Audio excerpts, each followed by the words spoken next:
السلام علیکم۔ آج ہم بات کریں گے حضرت اسرائیل علیہ السلام کے بارے میں۔ حضرت اسرائیل علیہ السلام کا واقعہ اسلام کی تعلیمات میں ایک اہم مقام رکھتا ہے۔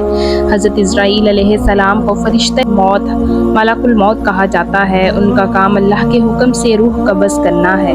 حضرت اسرائیل علیہ السلام اللہ کے ان خاص فرشتوں میں سے شامل ہیں جنہیں مخصوص ذمہ داریاں سونپی گئی ہیں۔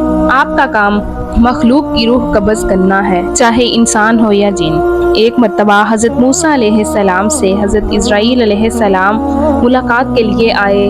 حضرت موسیٰ کو بتایا گیا کہ یہ فرشتہ آپ کی روح قبض کرنے آیا ہے، تو حضرت موسیٰ علیہ السلام نے ناپسندیدگی کا اظہار کیا۔ اللہ تعالیٰ نے حضرت اسرائیل علیہ السلام کو واپس بھیج دیا اور حضرت موسیٰ کو ایک موقع دیا کہ اگر وہ اپنی زندگی بڑھانا چاہتے ہیں تو ایک شرط پوری کریں۔ روایات کے مطابق اللہ نے فرمایا، اگر تم چاہتے ہو تو ایک گائے کے جسم پر ہاتھ رکھو، جتنے بالوں کے نیچے ہاتھ آئے گا اتنے سال مزید تمہیں زندگی دی جائے گی۔ حضرت موسیٰ نے پوچھا، اس کے بعد کیا ہوگا؟ اللہ نے فرمایا، پھر موت آئے گی۔ تب حضرت موسیٰ نے کہا، پھر ابھی کیوں نہیں؟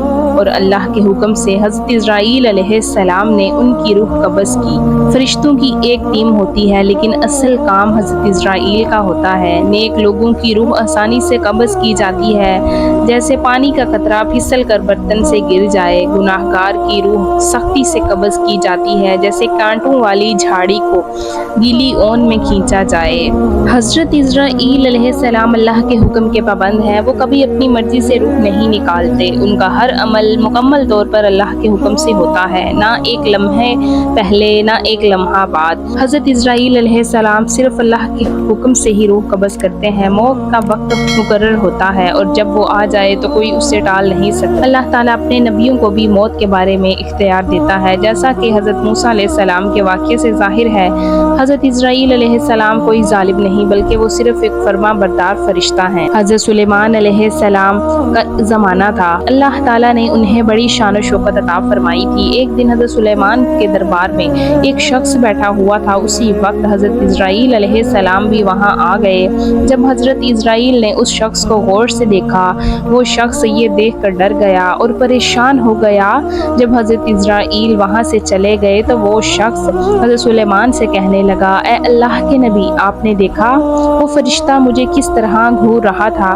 میں بہت خوف زدہ ہو گیا ہوں۔ براہ کرم آپ ہوا کو حکم دیں کہ وہ مجھے فوراً ہندوستان لے جائے تاکہ میں اپنی جان بچا سکوں۔ حضرت سلیمان علیہ السلام، جنہیں اللہ تعالیٰ نے ہوا پر بھی اختیار دیا تھا، انہوں نے ہوا کو حکم دیا اور وہ شخص پلک جھپکنے میں ہندوستان پہنچ گیا۔ کچھ وقت بعد حضرت اسرائیل علیہ السلام دوبارہ دربار میں آئے۔ حضرت سلیمان نے ان سے پوچھا، تم نے میرے ایک مہمان کو اس طرح دیکھا کہ وہ خوف زدہ ہو گیا، تم کیوں اسے اس طرح گھور رہے تھے؟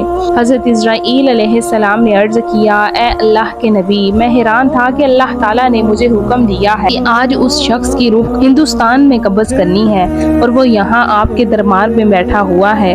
میں سوچ رہا تھا کہ وہ وہاں کیسے پہنچے گا، لیکن آپ نے خود اسے وہاں پہنچا دیا اور میں نے وہاں جا کر اس کی روح قبض کر لی۔ موت کا وقت اور جگہ مقرر ہے، کوئی شخص اس سے نہ بدل سکتا ہے نہ اس سے بچ سکتا ہے۔ حضرت اسرائیل علیہ السلام صرف اللہ کے حکم سے روح قبض کرتے ہیں۔ دنیا کی کوئی طاقت موت سے نہیں بچا سکتی، خواہ کوئی نبی کا دربار ہی کیوں نہ ہو۔ پیارے ناظرین، یہ تھا حضرت اسرائیل علیہ السلام کا واقعہ۔ اگر آپ اس طرح کے واقعات سننا چاہتے ہیں تو کمنٹس میں اپنی رائے کا اظہار ضرور دیجیے گا۔ ملتے ہیں اگلی ویڈیو میں، اجازت دیجیے، اللہ حافظ۔